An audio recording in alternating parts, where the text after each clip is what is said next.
Let's say we want to run an experiment to see how caffeine affects activity. We have a hypothesis that people who drink caffeine will sit less in a day than those who don't. Obviously, we can't just give people caffeine and measure their activity. We have to have some sort of controls. You can have both positive and negative controls.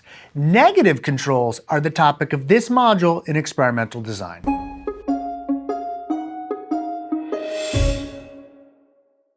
A negative control group is one where we expect no response. It helps us to be sure that there is no positive response when there should be a negative response. To put it another way, it helps us to make sure what we're seeing isn't a placebo effect. Picking a negative control isn't totally straightforward though, and not spending the time to make sure you're adequately controlling for everything may give you results that look positive but are actually negative. Let's consider an animal model first. If we're testing a new drug in mice, and we're feeding it to them in peanut butter, we can't just give them the drug peanut butter mix and be done. We need to make sure that the peanut butter isn't affecting the mice. We need to take some mice and feed them the exact same amount of peanut butter without the drug. That's the negative control. We expect that to have no effect on the mice, and by measuring those mice the same way as the drug and peanut butter mice, we have a good baseline for comparison. Negative controls can be really complicated though, as evidenced by the caffeine example I gave in the beginning of this episode.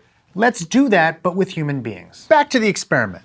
Let's say that we're measuring people's activity by placing pedometers on them, and then recording their number of steps in a given day.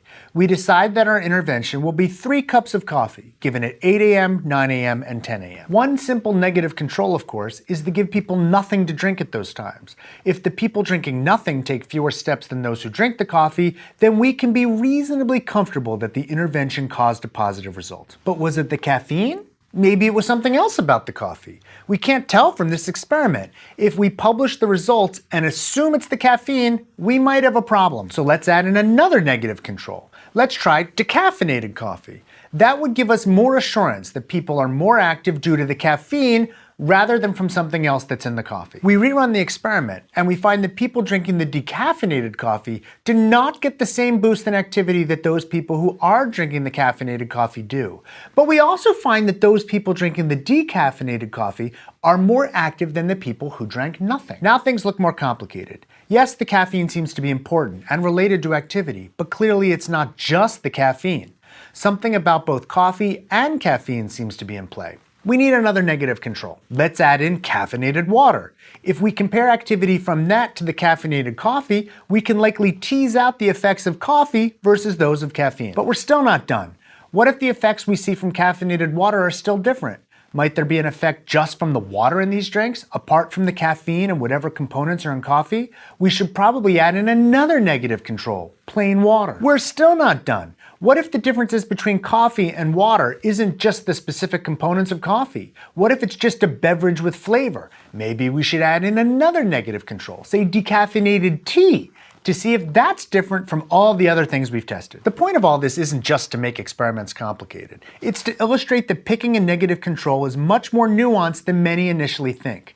Many people assume, when considering their hypotheses, that picking the control is straightforward and simple. It's rarely so. We can't always control for everything, but we have to make sure that we're doing the best we can. Our negative controls have to be optimized to make sure that our positive result is caused by what we think it's caused by and not by something else. Because if it is, then our positive results, which we know are more likely to be published, are not going to be exactly what we think they are. When others take those results and move forward, their research may not be reproducible. This training module is part of a series funded by the National Institutes of Health.